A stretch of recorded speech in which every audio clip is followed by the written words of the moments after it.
Assalamualaikum warahmatullahi wabarakatuh. Waalaikumsalam warahmatullahi wabarakatuh. Alhamdulillah wa syukurillah wa nikmatillah wa haula wala quwata illa billah. Ya teman-teman, sedulur-sedulur semuanya yang berada di seluruh Nusantara, mohon doa dan dukungannya di konten kali ini. Semoga diberikan keselamatan dan diberikan kelancaran oleh Allah Subhanahu wa taala. Amin Allahumma amin. Ya teman-teman, penggemar konten Bawang Gaib ya, di mana saja berada, ada yang di luar negeri, tidak bisa disebutkan satu persatu ya. Semoga semuanya diberikan keselamatan dan diberikan kesehatan oleh Allah Subhanahu wa taala. Ya, di konten kali ini tim Bawang Gaib mau mengungkap ya dari sisi gaib tentang candi apa tadi? Muara Jambi. Muara Jambi. Candi Muara Jambi ya, yang sangat melegenda ini. Ya, dan lama tenggelam dan akan bangkit muncul kembali. Ya, untuk itu sebelum kita mengadakan cara mediumisasi ya, seperti biasa kita informasikan bahwa tim Bawang Gaib selalu mengadakan pengobatan setiap hari ya, untuk pembersihan diri, pembersihan rumah ya, atau tempat usaha, atau bagi yang kesurupan ya, kena guna-guna dan lain sebagainya. Bagi yang berada di luar sana ya, tim Bawang Gaib mengadakan pengobatan jarak jauh ya. Hanya sedikit informasi, semoga bermanfaat khususnya untuk penggemar konten Bawang Gaib. Apabila ada yang ya membutuhkan jasa dari Bawang Gaib, silakan menghubungi admin Bawang Gaib.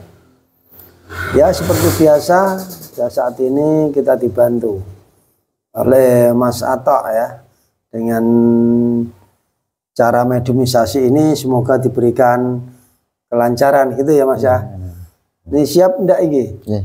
Alhamdulillah siap ini Mas Atok, sudah siap ya. Siap selalu, semangat ya mendukung dari tim Bawang Gaib.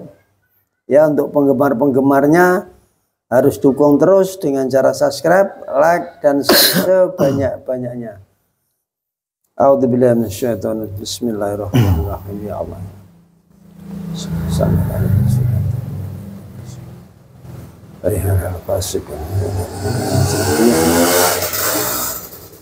Allah Allah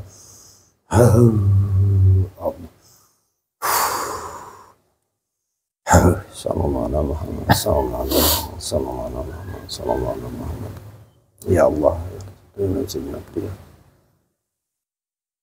terbentengi jasad ada yang saya terbentengi dengan jaya beliau, terbentengi dengan jaya beliau dengan durasi 50 meter dari tempat ini, tidak bisa ditembus. Apabila ada yang masih di dalam, dengan izin beliau, golongan fasik saya minta dikeluarkan. Allah sallallahu alaihi Muhammad sallallahu alaihi Muhammad sallallahu alaihi Muhammad. Terbentengi jasad roh dan sukmanya dengan 50 meter dari tempat ini, tidak bisa diganggu ya, gaib manapun. Hanya yang saya maksud saja, hanya yang saya maksud yang bisa masuk dalam tubuh mediator. Sallallahu alaihi Muhammad sallallahu alaihi Muhammad sallallahu alaihi Muhammad sallallahu alaihi, terus berlapis-lapis. Sallallahu alaihi Muhammad sallallahu alaihi Muhammad sallallahu alaihi Muhammad. Ya Allah, dengan izinnya beliau ya, izinkan saya menarik gaib yang berada di Muara Jambi, yang mengetahui tentang kisah sejarah Muara Jambi atau asal muasal gitu ya. Dengan izinnya beliau, gaib yang mengetahui tentang ada yang berada di Muara Jambi dan bisa bercerita. Dengan izin beliau, ketarik hadir Allah.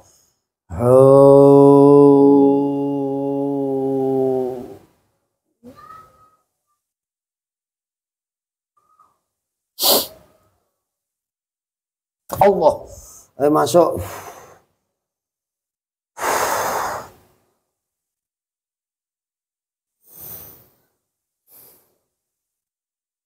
Selamat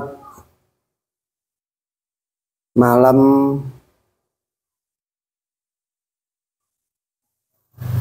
Yo bisa bicara dengan bahasa Indonesia dengan izinnya beliau secara otomatis Allah. Bisa bicara bahasa Indonesia. Swasti. Monggo kami persilakan, dengan siapa ini?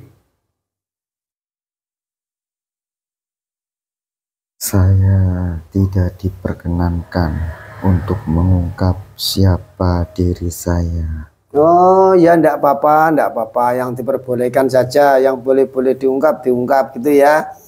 Yang tidak diperbolehkan tidak usah diungkapkan gitu ya. Ya enggak apa-apa Mbah. Ini dari golongan apa Mbah? Saya sebenarnya roh sukma. Roh ya, roh manusia gitu ya Mbah. Yang berada di Muara Jambi maksud saya, apa enggak? Dari mana? Dari Candi Muara Jambi. Oh, dari Candi Muara Jambi. Ini sebelumnya kita protek dulu Mbah, apakah ini benar apa yang disampaikan apa tidak dengan izinnya beliau. Yang masuk dalam tubuh mediator apabila yang mengaku dari golongan roh apabila berbohong atau menipu secara otomatis tubuhnya terpotong-potong kun fayakun Allah. Allah. Allah.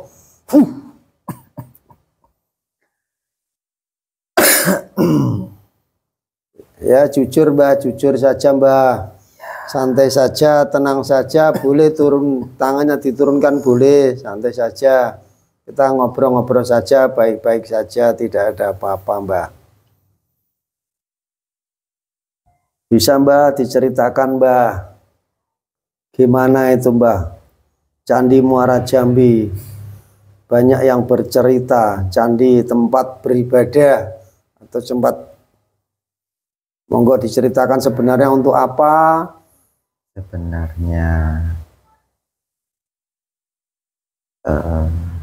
pedukuhan atau Candi Muara Jambi itu seperti apa kalau zaman sekarang itu namanya sekolah, tapi mirip dengan pondok pesantren.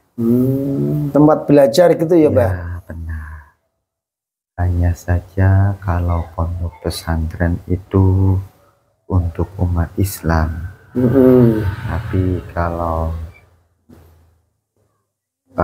kompleks dari percandian Muara Jambi itu untuk umat Hindu dan Buddha. Di kala itu gitu ya Mbah? Di ya, zaman sebenarnya itu sampai sekarang. Oh sampai sekarang masih Mbah? Hanya saja sekarang itu hanya yang datang itu para roh-roh sukma dan leluhur-leluhur umat Hindu dan Buddha yang belajar di situ. Secara roh gitu ya Mbah? Ya. Karena secara jasadnya itu sudah porak-poranda gitu ya Mbah? Ya. Sudah hancur. Kalau hancur sih tidak. Tidak. Hanya saja tidak difungsikan dengan semestinya saja. Iya Mbak. Monggo Mbak dilanjut Mbak, selain untuk belajar dari golongan Buddha Hindu, terus untuk apa lagi Mbak? Ya di situ juga sama seperti pondok pesantren. Ada juga tempat ibadah dan ada juga tempat menginap para pelajar. Sebenarnya kalau dibilang tempat belajar pertama ya yang secara struktur itu tersusun rapih di dunia manusia kala itu, yang terbesar adalah di Muara Jambi. Dan mungkin kalau zaman sekarang mungkin masih ada yang lebih besar lagi. Tapi kalau dibilang nomor kedua masih Muara Jambi. Masih besar gitu ya, Mbah? Sangat-sangat besar sekali. Kompleks pendidikan Muara Jambi itu sangat luas sekali. Di sana banyak, bukan hanya dari Nusantara, tapi dari seluruh dunia belajarnya di situ. Karena ya itu pusat peradaban dunia pada kala itu, ya belajarnya di Muara Jambi. Seluruh dunia gitu ya, Mbah? Seluruh dunia. Bukan hanya Indonesia gitu ya? Ya, bukan hanya Indonesia, tapi dalam hal keagamaan Hindu-Buddha, bukan yang lainnya. Seluruh dunia di Muara Jambi. Itu konon katanya tempatnya boleh dibilang tempat apa itu? Angker atau mungkin mengerikan. Ada kisah atau cerita siapapun yang mengambil benda dari situ terus pulang jadi sakit, atau itu benar apa enggak itu, Mbah? Ya, kalau horor-horor seperti sebenarnya bukan dari kami, tapi dari makhluk yang usil, bukan dari kami. Ya, termasuk jika mengambil barang dari situ nanti sakit, itu bukan dari kami, tapi dari yang makhluk-makhluk yang usil tersebut, dari golongan yang lain gitu ya. Tapi tetap ada ya di situ ya, golongan ada ya, ada yang sering usil gitu ya. Iya, yang sering usil.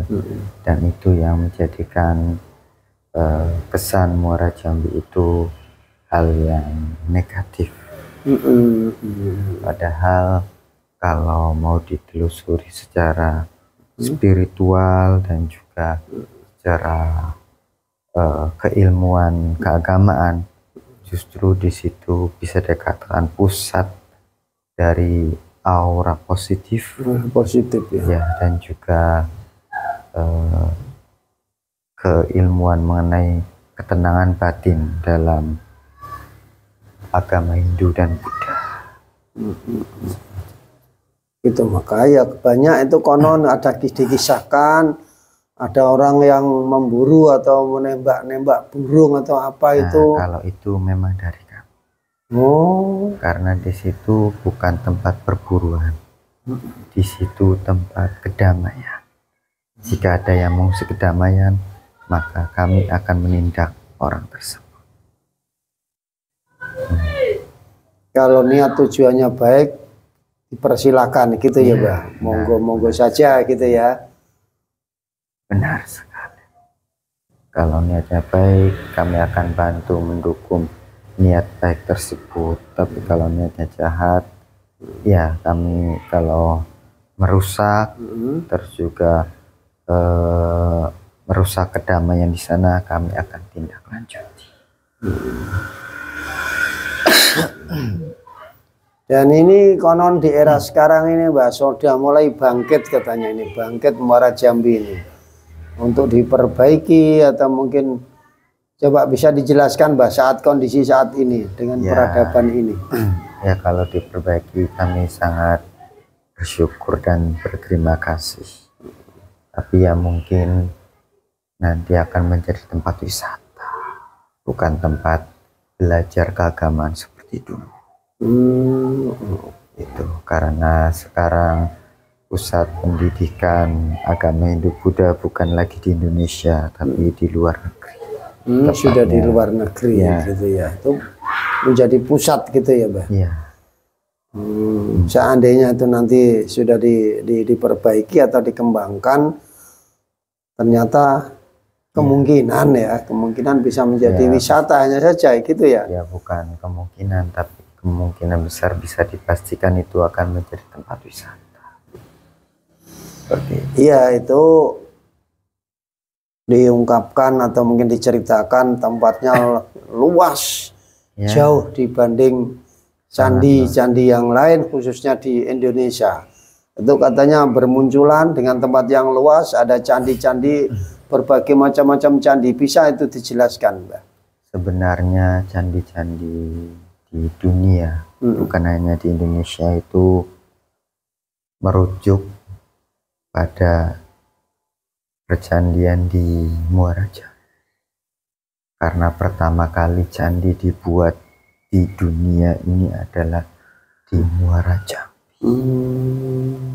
Jadi bisa dikatakan yang tertua di dunia itu ya di Muara Jambi. Misalkan ada di mana-mana, itu merujuk itu ya dari Muara Jambi tersebut, benar, ya. Benar.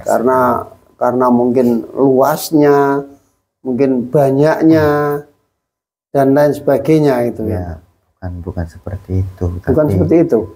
Karena yang di seluruh dunia itu belajarnya di Muara Jambi. Jadi ibaratnya ulama-ulama yang dari luar itu asal muasalnya dari Muara Jambi. Dia menyebarkan ulama dari tokoh Hindu Buddha gitu ya. Yang dimaksud tadi. Nah, menyebarkan di seluruh dunia, kemudian membangun tempat ibadah. Ya semuanya rujukannya dari Muara Jambi. Ya pemirsa, itulah ya menceritakan kisah dari Muara Jambi. Itu adalah tempat belajar atau mungkin banyak ada tempat peribadahan yang paling tertua, yang paling terbesar, khususnya di Muara Jambi. Ya, sampai sekarang ini banyak ini. Ya, ada berbagai penelitian ingin mengetahui gitu ya, Pak. Mungkin bisa dijelaskan lagi, Pak, tentang Muara Jambi. Ya, kalau penelitian paling mereka hanya bisa melihat Muara Jambi itu ya mungkin akan ditemukan sudah berapa lama Muara Jambi ini ada. Tapi kalau dari pendidikan, terus spiritual, mungkin itu tidak akan bisa diungkapkan. Karena penelitian sifatnya ya sesuatu yang ada. Karena pendidikan spiritual itu ya sudah tidak tertulis. Ya semua buku-buku sudah tidak ada. Tidak ada dan ya sulit untuk mendeteksinya. Tapi ya mungkin ada ya coretan-coretan dari anak-anak nakal pada zaman dulu. Mereka menulis-nulis di candi-candi itu tentang ya pelajaran atau tentang kehidupan mereka dulu di sana. Pas waktu mereka masih hidup di Muara Jambi.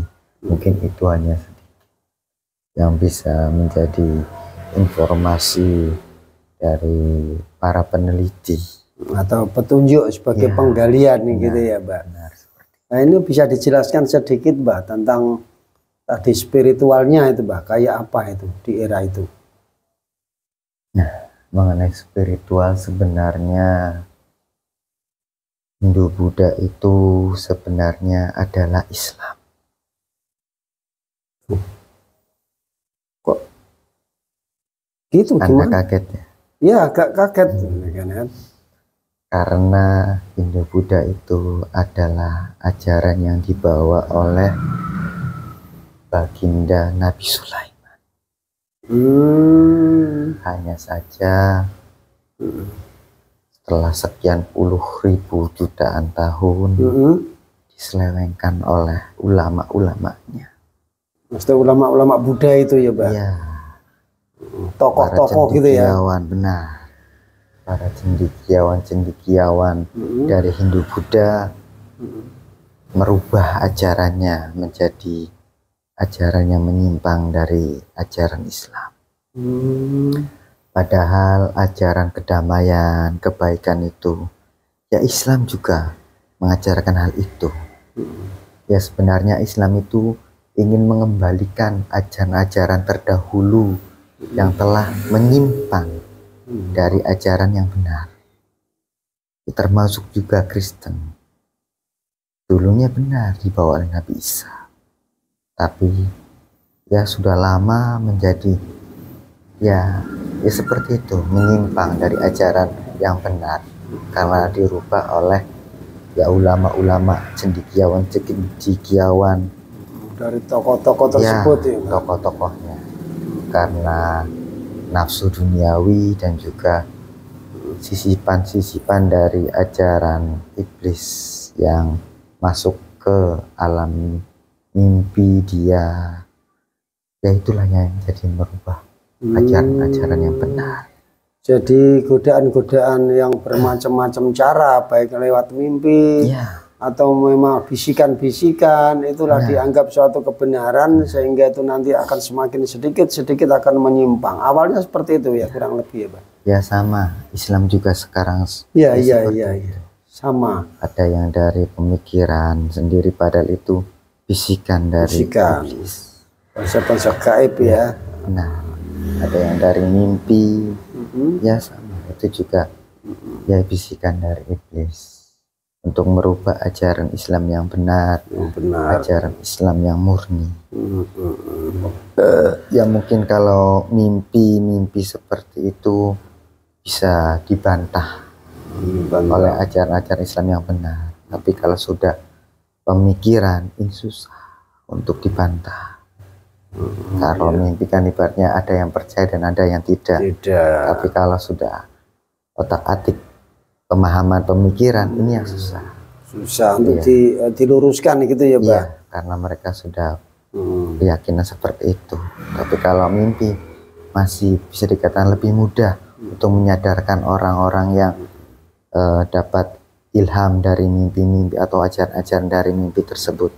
Tapi kalau sudah ajaran dari ibaratnya olahan pemikiran sendiri, itu aslinya itu juga bisikan dari iblis, tapi dia merasakan ini menemukan kebenaran dari pemikirannya, itu yang susah untuk diluruskan. Ya pemirsa, khusus dulur-dulur ini mendapat pengetahuan baru ya. Ternyata dari pembelajaran dari Hindu Buddha itu ternyata Islam yang dibawa oleh baginda Nabi Sulaiman. Ya, dengan cara beliaunya, dengan aturannya, akan tetapi dengan usianya waktu dan pengembangan waktu, sehingga itulah sedikit demi sedikit akan berubah gitu ya, Pak ya. Iya. Kurang lebihnya seperti itu ya. Itulah ya namanya ya tokoh masyarakat, tapi dia kalah dengan nafsunya. Terus juga ya pemahamannya itu ya yang sudah salah, sama seperti itu. Dapat pemahaman baru merasa ini yang benar. Begitu. Seperti itu, jadi ya hampir sama tadi ya, berkaitan dengan yang dianggap Nabi Isa gitu kan. Itu sebenarnya ajarannya Nabi Isa, tetapi karena bergesernya waktu dengan nafsu yang meliputi hati dan pikirannya, sehinggalah terjadilah perubahan sedikit-sedikit. Seperti itulah kurang lebihnya gitu. Ya pemirsa, inilah obrolan-obrolan kita ya, dengan salah satu tokoh ya, berkaitan dengan golongan roh yang berada di Muara Jambi gitu. Ini nambahi sedikit, Mbah. Apakah si Mbah dulunya meninggalnya di Muara Jambi? Ya, saya hidup di sana dan meninggal di sana. Bersama keluarga maksudnya? Tidak. Kami di Muara Jambi itu ada ajaran ya tidak menikah. Tidak menikah. Ya, itu benar. Benar ya. Itu memang diajarkan oleh Nabi Sulaiman. Ada ya, Pak? Ada, memang seperti itu. Tapi ya itu namanya ibaratnya orang yang benar-benar mau menuju spiritual yang tertinggi.